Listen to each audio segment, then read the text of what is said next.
I was born to preach the gospel.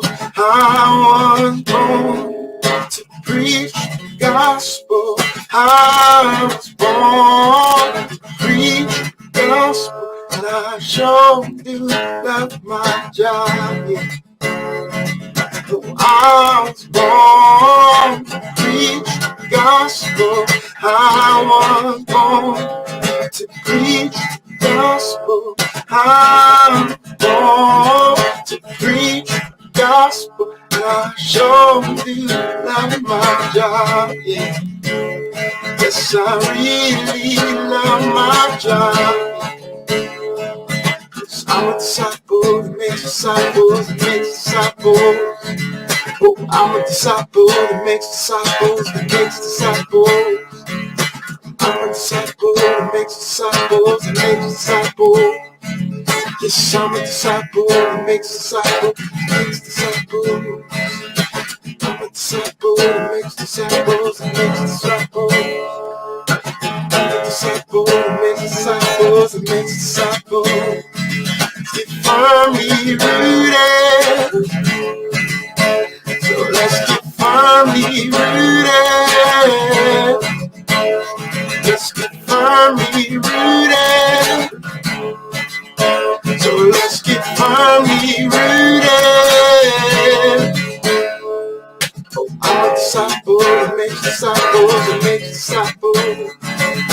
I'm a disciple that makes disciples, that makes disciples.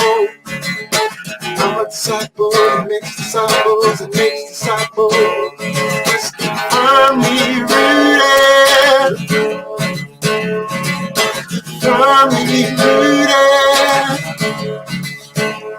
Let's get firmly rooted.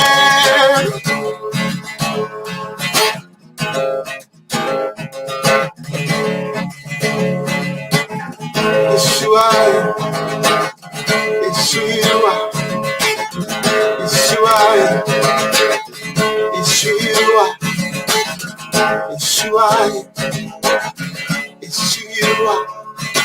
I'm a disciple that makes disciples, that makes disciples. We're disciples that make disciples, that make disciples. We are disciples that make disciples, that make disciples. We are disciples that make disciples, that make disciples. Let's keep firmly rooted. Firmly rooted.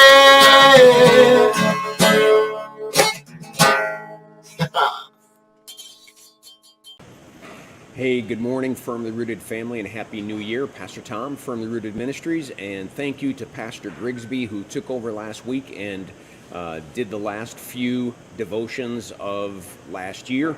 What a blessing it was to get away with Kimberly and kind of set computers and phones aside, and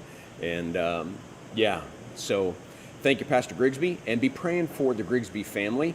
They're working on getting their move ready. Pastor's got to travel this week. I think he's going to Texas for an aunt's funeral.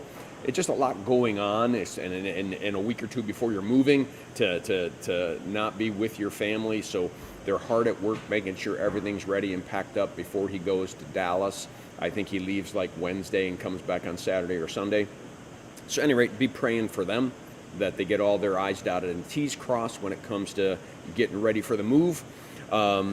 We are in Matthew 22, the parable of the wedding banquet. I'm not going to read the whole thing, but we're going to talk about it here in just a second.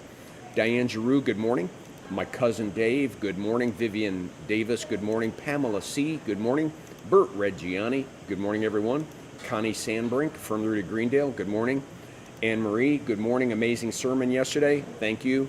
Thank you. I think a little rest got me all juiced up a little bit. So Bible study and the message, I felt good about both. Jackie Matus, good morning. Brian Flaming, good morning.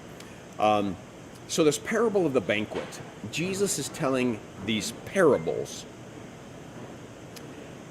The kingdom of heaven is like. See, we can't try to understand the parables from the kingdom of this world. We have to understand them from his kingdom's perspective. What if we rethought the 3 years that Jesus spends with his disciples is all getting their disinformation cleared out, getting them to reboot and think, see, discern, speak, and hear from a completely different perspective? If you read the Gospels that way, then boy, things begin to stand out. So Jesus says the kingdom of heaven is like a wedding banquet. Everybody knows a wedding banquet, and everyone loves a wedding. Everyone loves to be invited to a wedding. Well, the king, not just anybody, but a king, has a wedding banquet for his son. And as you would expect, he sends his servants out, and he says, invite them to the wedding banquet. The end of verse 3, but they refused to come. What? Like, who would refuse to go to the king's son's wedding? What a prestigious thing to be invited to. You see, there's going to be a wedding banquet on the last day. We're the bride, Jesus is the groom, and we're going to be the sheeps on his right hand brought into the kingdom of heaven. The kingdom of heaven is like a wedding feast. And this whole period of time is God inviting people into that wedding feast. But they're refusing to come. So he sends out more messengers. Sorry, I got too much to do in this kingdom to be thinking about your kingdom. I've got to take care of my new house. I've got to take care of my family. I've got to take care of my oxen and my animals and my crops. I've got to do this. I've got to do that. Sorry, I can't make it. Nope, I'm too committed to the kingdom of this world to spend any time thinking about your invitation. Finally, he says, after some of his servants have been ridiculed, beaten, just by simply giving an invitation. They've been beaten, ridiculed. It's a story of the prophets. It's a story of the New Testament. It's a story of the messengers of the good news of the gospel of Jesus Christ are sometimes going to face troubles, hardships, because they're inviting people into this new kingdom and they're way too attached to this one. Finally, he says, just go invite anyone and everyone, even those you would think were unworthy to come. And they came. The broken, the poor, the hurting, they came. They accepted the invitation. They received it and came, and they came, and they came, and the wedding hall was full. And then all of a sudden, he sees one individual that doesn't have the wedding clothes. He noticed that there was a man not wearing the wedding clothes. And he says, how did you get in here without the wedding clothes? And the man was speechless. And the king threw him outside in the darkness where there's weeping and gnashing of teeth, which we know is hell. Well, what do you mean?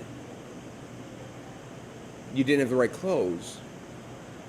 Well, you see, in his kingdom, he provides the clothing, and that clothing is the blood of Jesus. It's the only way to get into that kingdom. It's through the blood of the Son. He's providing the clothing, and very wealthy kings in Jesus' day would have done that. They would have provided the clothing so that everyone looked the same except for him and his family. They would stand out. He's using that illustration to say, look at the broken and the hurting. They accepted the gospel message. They accepted the invitation to come into God's kingdom, and they came. But there are those who try to get in the wrong way. There are those who still try to get in a manipulative, self-centered way, and it ain't going to happen.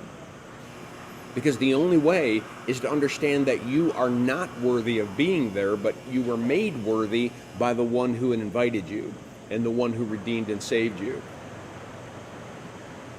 So I think that's it. That's all I want to say right now about the parable of the wedding banquet. But just imagine, especially for those of us going through the New Testament, this year 2 times. I'm inviting you to go through it from the two kingdoms perspectives. 2 kingdoms.